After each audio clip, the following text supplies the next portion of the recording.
just I say go for it. Don't blame me, but go for it.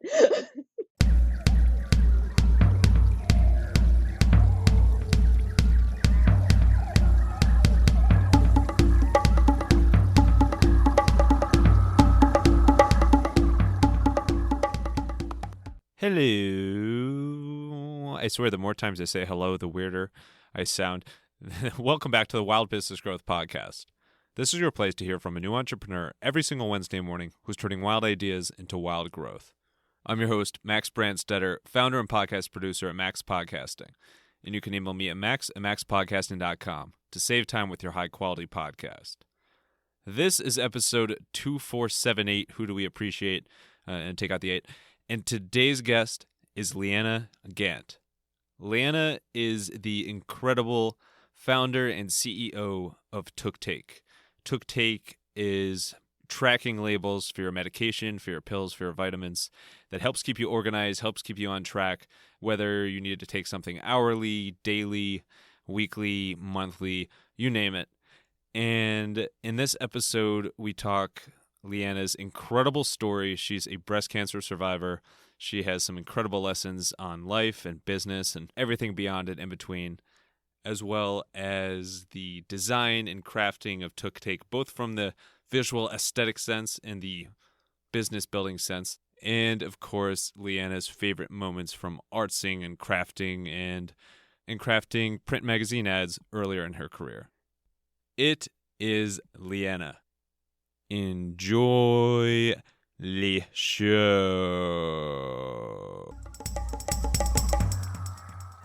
Alrighty, we are here with Leeanna Gantt, who is the founder and CEO of tooktake, who's after my heart already because I love alliteration, and the double T's in your business is almost as many T's as my last name. I can't even pronounce that. But tooktake, really, really cool story, and we're going to get to that and all the fun stuff and amazing stuff there. I did want to start on a bit of a darker or scarier or all kind of emotions note because you've been through a hell of a journey on the personal side. First of all, with that teaser, welcome, Leeanna. How you doing today? I'm doing great. That just sounded really ominous. Yeah, we'll start really dark and then we'll get really bright. Probably too bright. People need sunglasses. But you had quite the journey with breast cancer. Can you take us through what was going on in your mind the moment that you actually found out you were diagnosed with breast cancer? My husband says I was just kind of in denial and then just went into like my normal like checklist mode, like where they're like, okay, here's what the doctor's like, here's what we're gonna do, and here's what's next. And I'm like, okay, well, I have plans. And they're like, no, these are your plans. I was like, okay, well, I'll move those and we'll do these things. And like I think it took me like a good 6 months to really catch up with what was happening. I'm just like, oh yeah, I've got these new things to work into my schedule. And eventually I realized this was my new schedule. I was going to be in treatment for a year and I wasn't going to do much else. I love the checklist mode, though. Yeah, I'm like, they're like, you need to get this scan and go here and do this. I'm like, okay, I'll write it down. Yeah, that's. I think when you're I don't know if that's considered type A or not, but like if you're that personality type that so many entrepreneurs have, that are just like getting stuff done and checking off tasks and checking off things in a checklist. Like I mean, your example is just proof of that. Like you could be in a wide range of scenarios in life, and still, it's like that's kind of where your thinking is. Exactly. But that's awesome. You kind of were thinking like action mode and like, all right, just it's like what is that scene from Monty Python? The Black Knight. Oh, just a flesh wound. Yeah. Like blood spraying out of his arm. Yeah, exactly. You know, obviously it's one thing when you first hear that to, you know, it takes some time to react to it. You joke that it took some time for you to catch up to it. It's another thing to actually, you know, move through the process and see how it impacts your life in a number of ways. What was the biggest wrinkle that it kind of threw in your life that became clear over time? I think really just so suddenly having like, you know, our whole life kind of turned upside down to where it's like, you know, one day I was fine and the next day I still thought I was fine, but I'm being told I'm not fine. And then really just even the simplest things like spending time with, you know, my husband and my daughter and just like the little things I couldn't do suddenly became really important, like, eating breakfast together. Because, some days I couldn't get out of bed. So it was like I'd miss like all those little things. So I think that was the hardest part, was just having it just like a switch. My like whole life changed with no time to like plan or prepare. It's just like, nope, here's what you're doing. I'm like, oh, already. How did that change your outlook each day? Like when you woke up each morning, how did that factor how you planned out your day, or of what you could plan yourself? Yeah, most of it I didn't plan. Like I had a really rough go of it. Everybody's treatment is different. I don't want to scare anybody out there, because there's people who are like get breast cancer and they're running a marathon. I was not that person. I knew nothing about breast cancer either. Like I thought it was like one thing and there was one treatment, but there's like a billion different factors. So, I ended up basically in bed for the first 6 months of it, and then just still really trying to recover for the next 6 months, and still getting like infusions and scans and radiation and things. I didn't really plan my days. It was just, let's see how I feel the next day and see what I could do. And my bar was super low. Like getting dressed was like a big thing. Like I can laugh now, but at the time it was like, maybe I'll get dressed today, maybe I won't. Yeah, no, totally don't blame you. When you look back at that experience now, what's a really good like life lesson, like something you learned from that experience that you can share with any, just anybody going through life? I mean, I think all the things I think of are so cliche, like, don't take the little things for granted. But really, that was the biggest one for me, is it was the little things that I missed. It wasn't like, oh, we can't take a big vacation this year. It was like I really missed sitting at the table and eating with my family, because like I couldn't really eat. I couldn't really like stay awake very long. So like it was really the little things. It was also my daughter's senior year before she went to college. So there's all these sort of milestone moments, and it's like, shopping for a prom dress, or, it's like, oh, I really want to go do this. And it would take like weeks of sort of preparing. It's like, okay, next Tuesday, we're going to go for like an hour. So I think that it just made me appreciate the little things I can do. And even now that I can go back to doing most of the things that I did before, I like really appreciate just, seeing a friend or talking on the phone with the friend or seeing my family, like extended family. Just that means a lot, because that's what I really miss the most. I appreciate you sharing that. It's such a nice message, and I think anybody who's in situations like that or big scares, like to your point, there's a lot of cliche sayings or outlooks like that, but it's really true. And it reminds me of a story I had, like right out of college when I was living and working in Connecticut. There was it's going to blow your mind. There was a Target in the town that I was in. Crazy, right?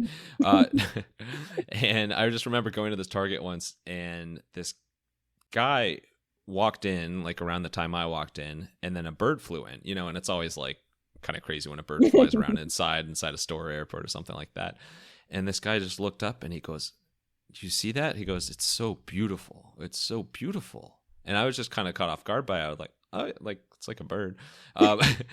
And he, before too long, he was like, "I just had open heart surgery," and he's like, "It's just like I'm appreciating everything." And so it's really nice when you hear messages like that. But yeah, I appreciate you sharing everything. And that's it for this interview. No, I'm just kidding. It was nice talking to you. Yeah. Yeah, you're a trooper. That actually flows really well into oddly enough, your entrepreneurial story. And there's a really smooth tie between your own, personal health journey and tooktake. So let's talk tooktake, which, sorry for all the T alliteration extra. You made that easy for me. Totally. But let's get into how you went from your own experience to building an actual business. So what along your journey was the insight for something in this space of what now became tooktake? I think it was really addressing our own problem, because especially during the chemotherapy part of my treatment, I had so many things to manage the side effects, because I was one of those really cool people who seemed to get them all. And like, the doctors were like, wow, that's not usual, but hey, The coolest. cool, you've got that one too. So there was all these like things, and most of them weren't pills like that they gave me to treat side effects. I had like a mouthwash and like creams, and there were some pills, but then they were like, everything was on a different schedule. It's like, use this every 3 hours, you take this for 3 days twice a day. And it was really confusing because I wasn't a medication person or supplement person or anything before, so I didn't have any system I was used to. And then I was also pretty drugged up, clearly. What do you mean clearly? You're too hard on yourself. Well, between like chemo and then taking all these things, I like wasn't at my best, maybe. So my husband would come in and be like, "Oh, it's time to take this," and I'd be like, say with great confidence, "I took that," and he's like, "Today?" And I'm like, "Maybe."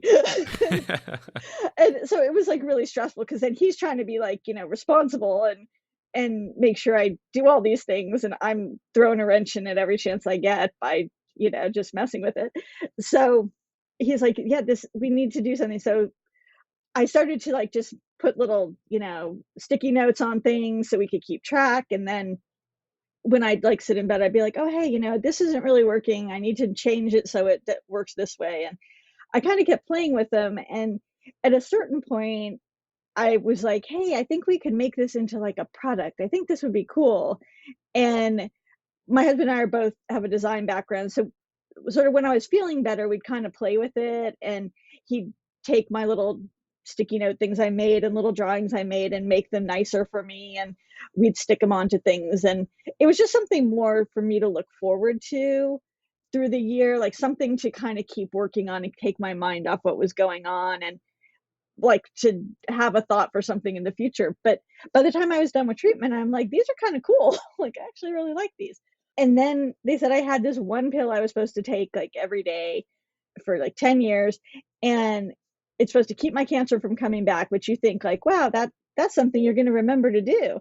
But no, like when your whole day is not revolving around what medicine you take when, and you're like back to life, I went back to sort of like the thing where I'd see it on the kitchen counter and be like, huh, did anyone see if I took that? So, busted out the little labels again and was like, hey, these are actually really cool even when I'm not feeling like garbage. So, like, I'm not all drugged up and I still need these, huh? Go figure. So that's when we decided to like really give it a go and see if we can make it into something. Your business is like the stacking dolls of invention. It's like inventions within invention, because I think one of the most famous invention stories of all time is actually like the sticky note. Do you know that story by any chance? I know I've heard it. I can't remember the whole thing right now. Darn, I was going to have you recite that instead of me. I remember learning about it in college and thought it was like the coolest thing. I'm going to butcher it, but I'll give the super Spark Notes, Cliff Notes version of it. Basically, this guy was like in the choir in church, and he would always lose what pages in his songbook that he was going to, and either him or like somebody he knew had some sort of adhesive that was like strong enough to stick something for a little bit, but wasn't strong enough to like keep it fully super glued to something.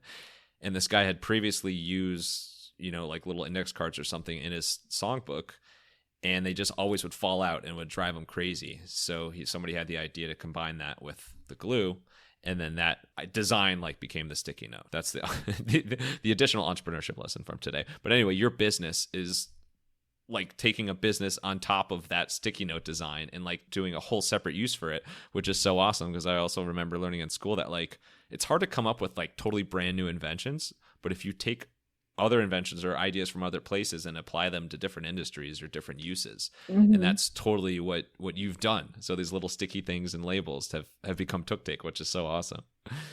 So how was, and I'm going to take a breath because that story was something. No, but how was, what were your first steps once you said, all right, let's actually see if we can, turn this into a real thing and help out other people? Our first step was trying to find like a printer because I naively thought like, oh, these will be super easy to make because it's a sticker. It's like a low tack adhesive. Like how, like, that's easy. Turns out they're really, really hard to make because they have perforated tabs and, I didn't want things square because they're harder to lift. Like I had all these weird little designy things that made them really hard to print. And at the same time we were doing that, we talked to a friend of ours, introduced us to a patent attorney because I was like, I don't really know if I should get a patent or like I didn't not having a business background, I wasn't sure it was even something we needed. So we spoke to our friend's friend who said, let me do a little research for you. I don't think you're gonna be able to patent this. I'm sure that there's things like this out there, but I'll let you know. I'll let you know what I think you should do. And she did that for us. And then she called a couple days later. She's just like, there is nothing like this out there. There's no patent. There's no, like, she's like, you better get a patent on this thing. so, so at the same time, we were trying to figure out how to get it made. We were also applying for our patent, which we did get. And apparently we got it in record time. Like, I didn't know it was supposed to be like this multi-year process, and we got it in less than a year. So that was pretty fun.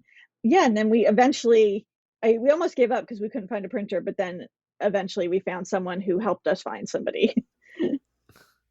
The actual design of it makes sense when you look at the picture of it. Like, now it's at a point where it's beautiful and super clear and simple and easy to read, easy to use, all those things. But you can see that, yeah, it is, it's not just as simple as printing out like one little square. There's multiple uses for it. I know you have a background in design. How hands-on were you in the actual design of the design? And my husband and I worked together. He did the part, he actually like built the templates and designed it on the computer and picked our color palettes. And I designed more of the actual function, like saying like these tabs need to be rounded so they're easier to pull off, and this has to be perforated so it doesn't tear. But that was just through trial and error. So we did a lot of it together, but he ultimately did like the design part, like the actual mechanical design for it. At the time of this recording, its current version, how many iterations has it been design-wise to get to this point? Oh, I don't, we did a lot, but most of the iterations were done while I was in treatment. So they were very one off, like our homemade versions, and printing them out and cutting them with an X-Acto blade. And like, we bought this, like, you can buy sort of the post-it glue, like a glue stick. So most of the iterations were done the year I was in treatment. So by the time we were talking to a printer, I think they did 3 or 4 rounds, but that was really to refine the process that they came up with to make them. Our design didn't change. It was getting them to be able to do our design. That's a good point, though. You hear about entrepreneurs starting businesses when they have a lot going on in their life, but you kind of take that to a new level. How long before you were officially proclaimed cancer-free did you officially start the business? We started making, our little homemade versions pretty early in my treatment. I think it was probably about halfway through that we decided like this might be something if we could figure out how it would work. And then we didn't start the actual business until I was done with treatment. So it was January 2019. So I was cancer free in December, and then in January we were like, hey, let's try this. That's awesome. That's like a natural, like, all right, full go. Let's do it. How did you? So there's the design aspect of it. There's the idea in the first place. Like, those are all obviously super important in the early days. Also important, and more important over time, is finding customers for it. And so you're at an interesting place because it's, the end product is B2C, but you also sell through retailers as well. And at the time of this recording, you're in Walmart, you're in CVS, you're on Amazon. I mean, huge players. First of all, congrats on that. Like, that's pretty cool. It's come a long way from a little idea in a sticky note. Yes. But how did you go about, one, getting researching, finding customers in the first place, and two, starting to get those like giant, as people say, white whales of retailers? Since like say I went to art school, not business school, I went about things kind of backwards, and I didn't know that then. So we're still, customer awareness is our biggest thing, like with a lot of brands. I mean, awareness with very little marketing dollars is really hard.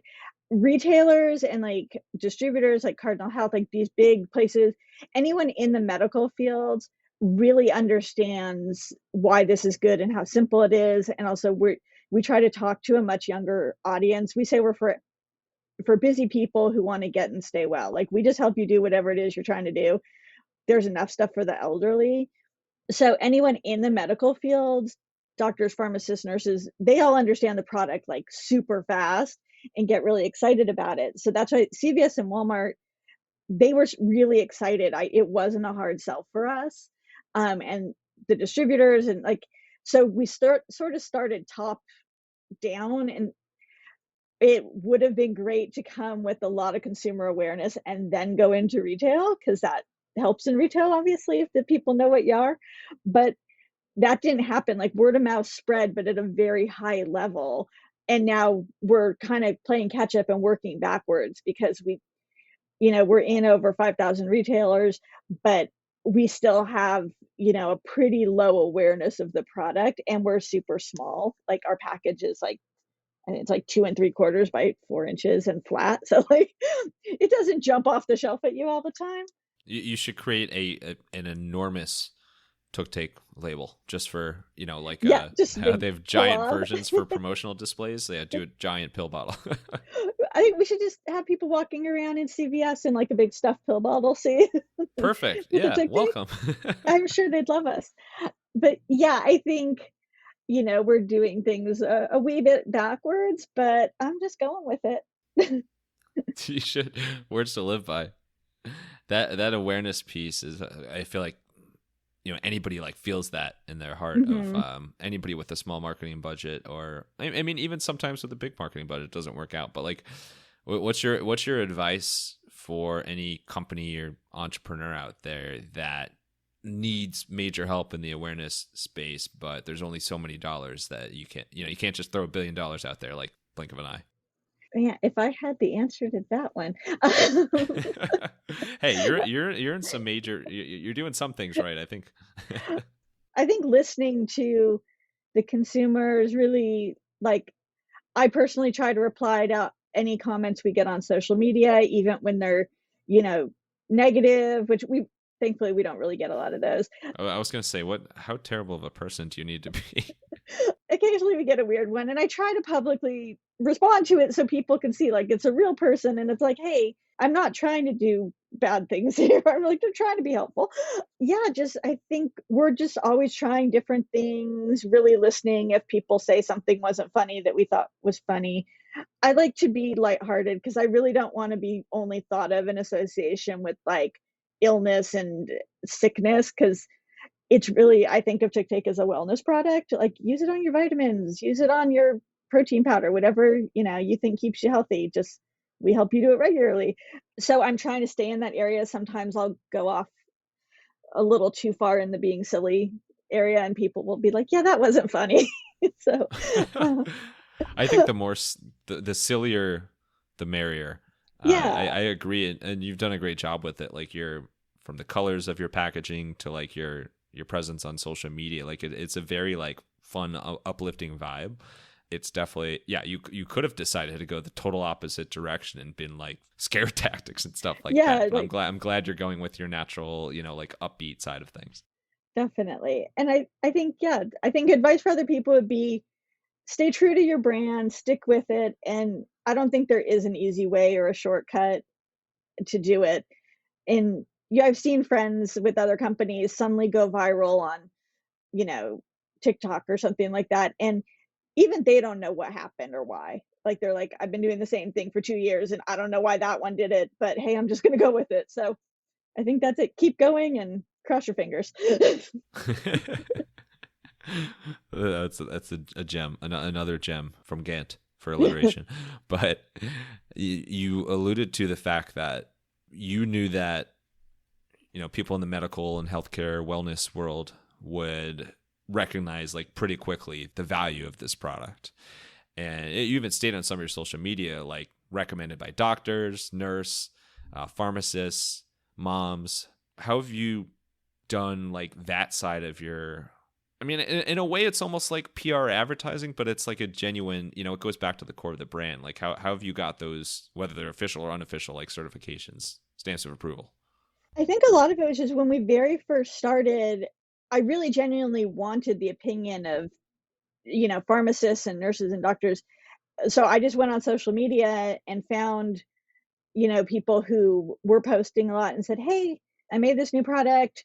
I'm a mom, I'm a small business owner. I just wondering if I could send it to you, and you could just tell me if you like it. Like, I didn't ask them to post or do anything. I just want to know your opinion, because I'm new to this. I don't have a background in medicine. I was a patient, but I'm making a lot of assumptions. And the more I sent out, the more they would just rave about it, and they tell me different reasons depending on their, specific field. Pharmacists said, like, this is great, especially for travel, because you're not supposed to take them out of the container. In some countries you could get in trouble for traveling with loose pills. And people say it's like, oh yeah, and certain things need to be kept in the darker colored bottles or they can go bad quickly, and like things I never knew. And then a lot of them also happen to be moms, and they really, really love them. There's like, there was no way to track these liquid cold medicines for my kids. This is brilliant. So I'm like, okay, I'm on the right track. I really just reached out and asked people, can you tell me, is this good? Like, should I be trying to sell this to people? That it goes back to like your comment on social media comments about like being genuine and interacting, and that like it is amazing. Like I know there's a lot of spam and bots and all sorts of whatever on social media, but like the world has become so much smaller and making it contactable, like able to reach out to other people that previously you would have had to like, fly across the world for than previously. So you're definitely using that to your advantage. And when you look at tooktake overall, what do you think has been the most important tactic that you've done or that you've done as a company that has helped grow tooktake? Sampling is still our best thing. I'm lucky I have a product that it is really affordable for me to sample. I don't have a, product that's several $100s. Well, just wait until you get the life size Yes, the costume life size. versions. That might change, hit your bottom line a little bit. It will. That will change things for me. But right now, if somebody asks a question and they seem uncertain, I could say, hey, let me just send you some. If you like them, just let me know. And I think being able to give out samples, send samples, take away people's fear, even though it's a low price product, in my opinion, I do acknowledge there's a lot of people that adding an extra couple dollars a month to their prescription costs isn't possible. Like they're struggling just to pay for their medications or over the counter things they need. So I want to be aware of that. And just if I can help someone a different way, I trust if they like it, maybe they'll tell someone or they'll tell their pharmacist. I never ask them to, but most people just do. If I'm able to do something and they like it, they'll share. People like to talk about things they find that are helping them. So that's worked in our favor. And so I think that's been our best thing, really, is just sampling the product, getting people to try it and see if they like it. I've got something for you to sample. It's short and sweet into your inbox every Thursday and includes podcasting tips, entrepreneurship tips, and terrible puns that are sure to make you, wipe sweat off your forehead. It is the Podcasting to the Max newsletter. And I want to shout out one of our newest subscribers, Cheryl Gottdiener. And you know how the saying goes, once your mother-in-law signs up for your newsletter, you really got something cooking. So there, I think I learned that in school once. Thank you, Cheryl.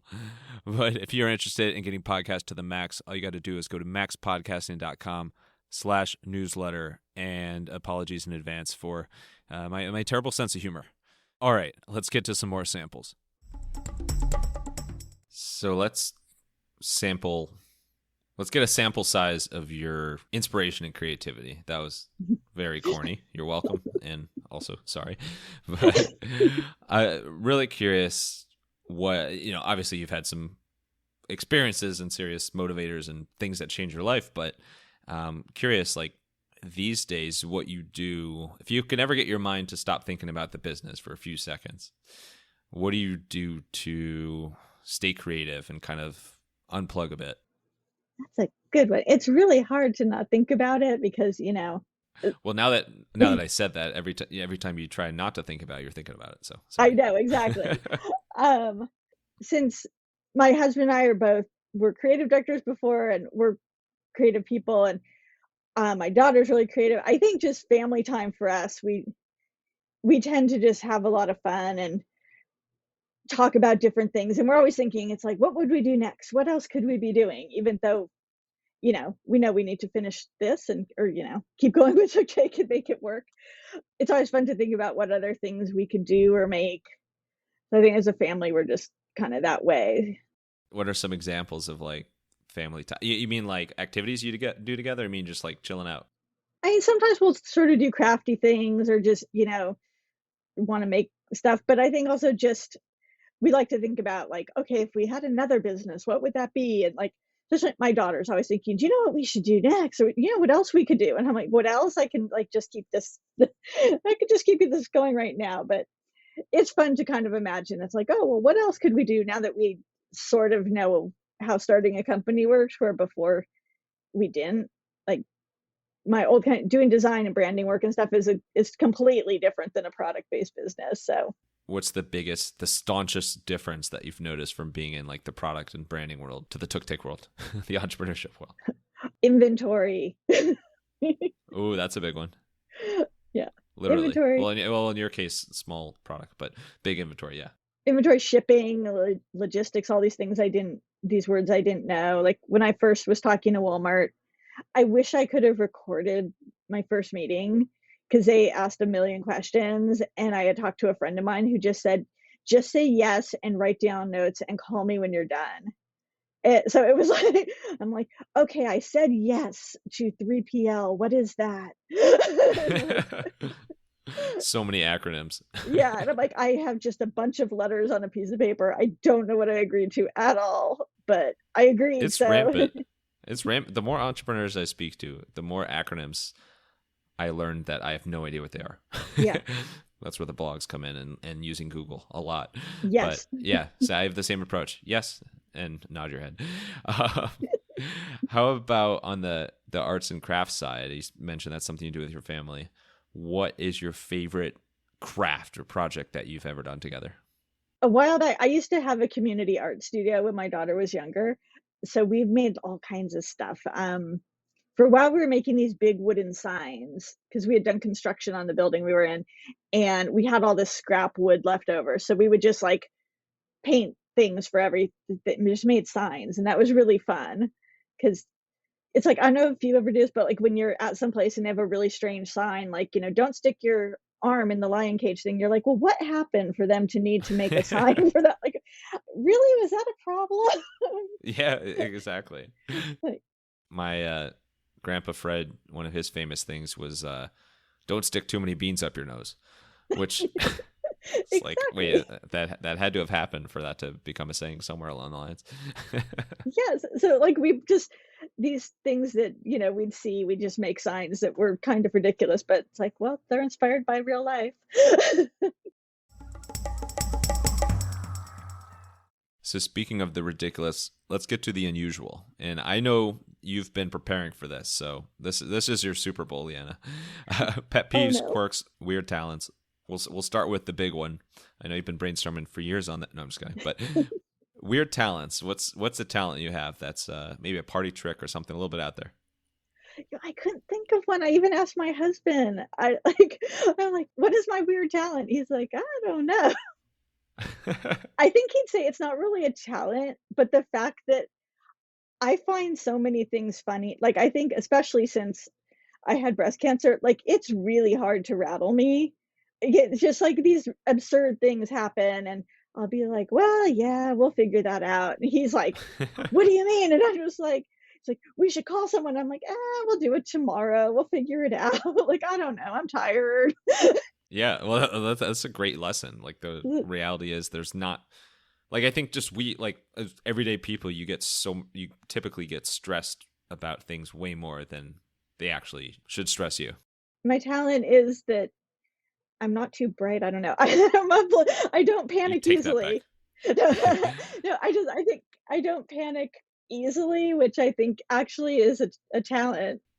Yeah, I agree. That's a great trait to have, especially for building a business with all the ups and downs there as well.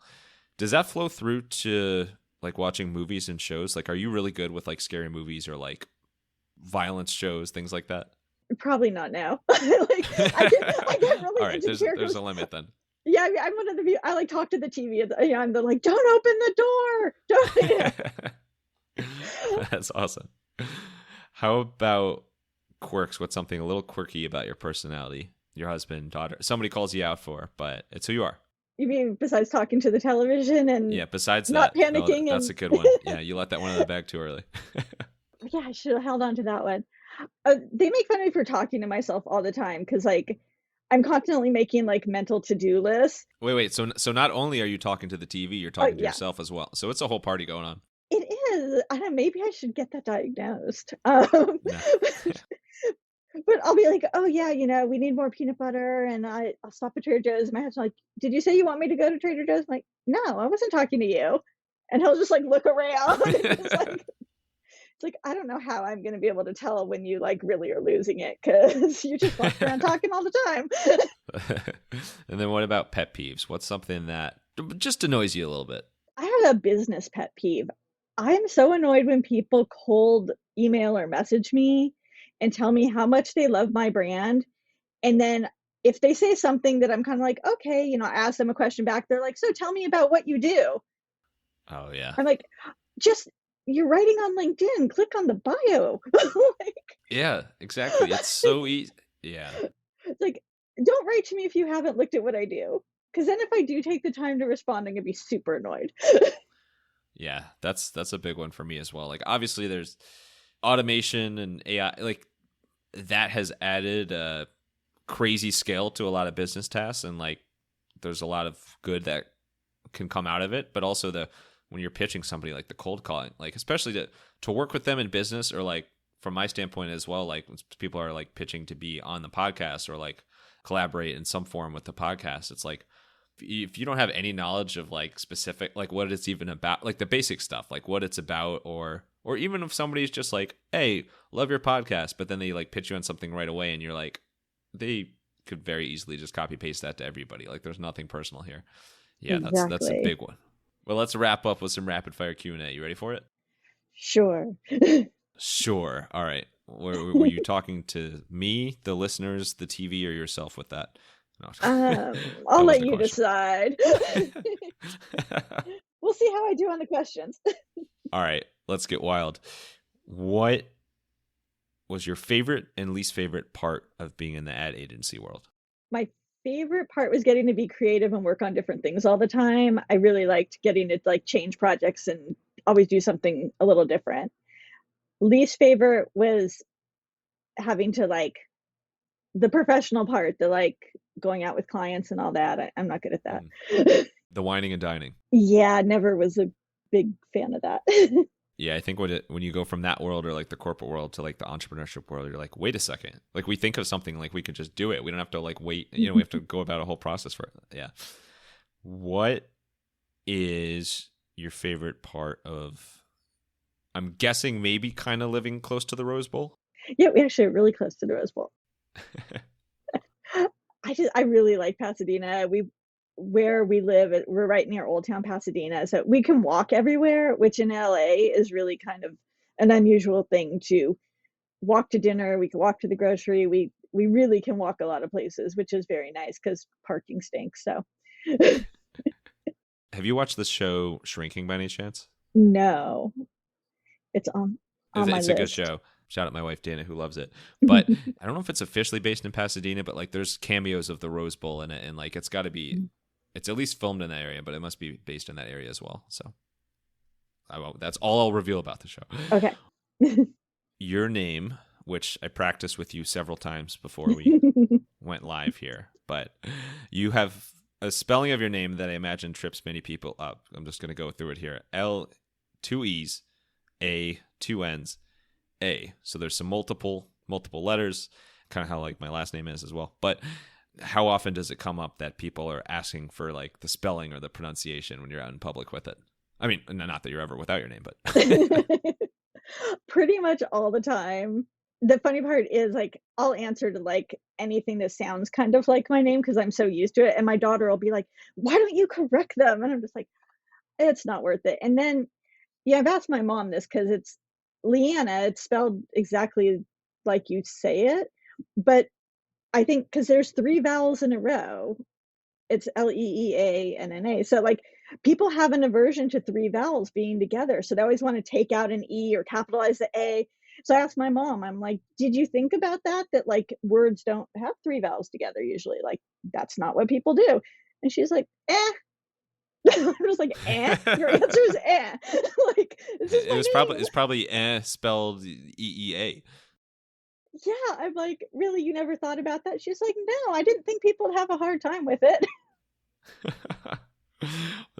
Wow, that's great. It's great for as my wife is seeing it, and I see like whenever she's in a Starbucks, I see it whenever like ordering a sandwich or something somewhere.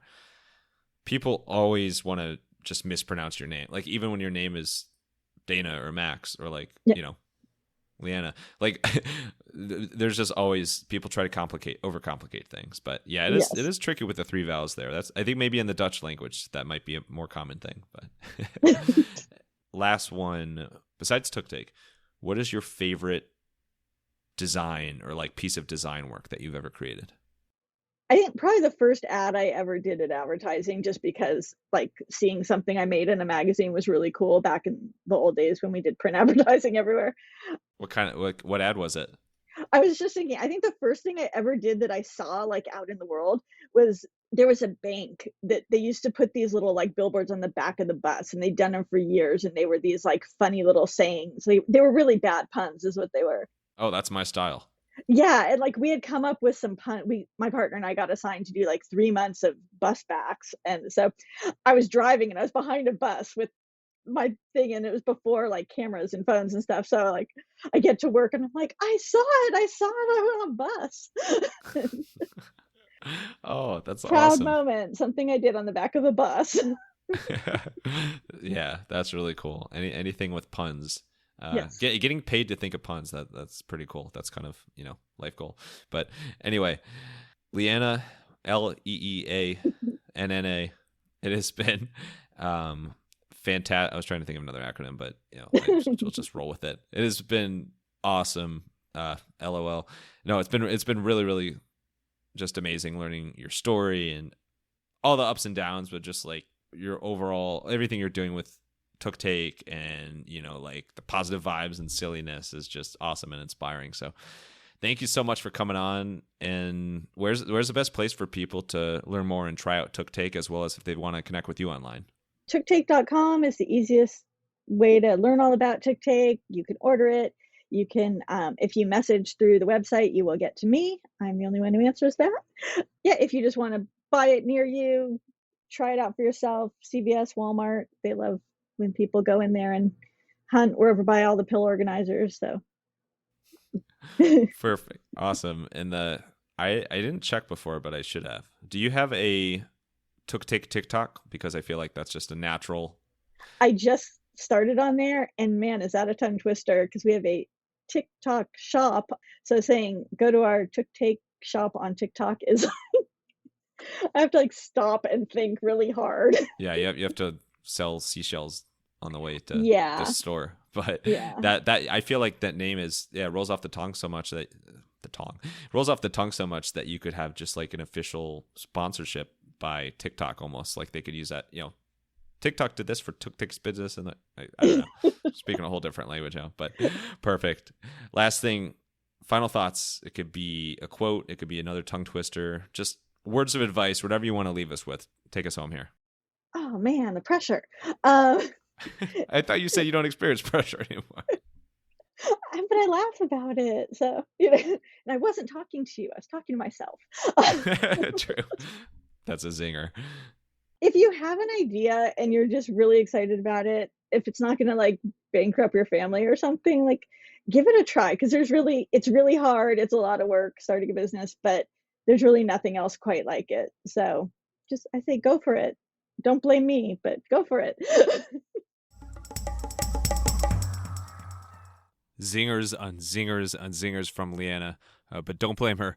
Leanna, thank you so much for coming on the podcast, sharing your incredible story, took-taking, TikToking, TikTok shopping, took-take shopping, all around. And thank you, wild listeners, for tuning in to another episode. If you want to hear more wild stories like this one, make sure to follow the Wild Business Growth Podcast on your favorite app and tell a friend about the podcast and see how many words with T in them you can say in a row. Terrific. You can also find us on Good Pods, where there are good, terrific podcasts. And for any help with podcast production, you can learn more at maxpodcasting.com and sign up for the Podcasting to the Max newsletter. That is at maxpodcasting.com/newsletter. Until next time, let your business Run wild. Bring on the bongos!